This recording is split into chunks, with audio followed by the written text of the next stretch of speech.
có cây.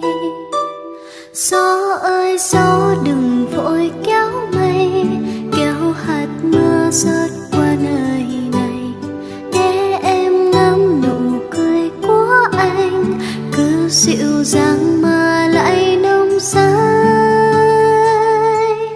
Những nụ cười mình ươm trong nắng, những ngọt ngào gửi vào cánh hoa, những kỷ niệm lặng yên trên mây, để nơi này của riêng đôi ta.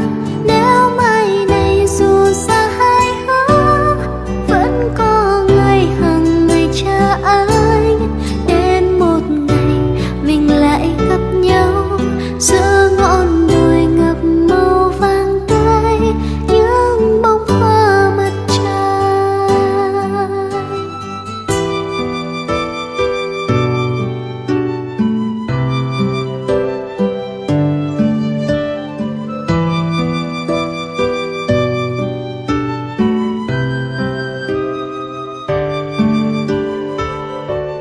Sự mênh mông hoa mặt trời trải dài cuối chân đồi phía xa,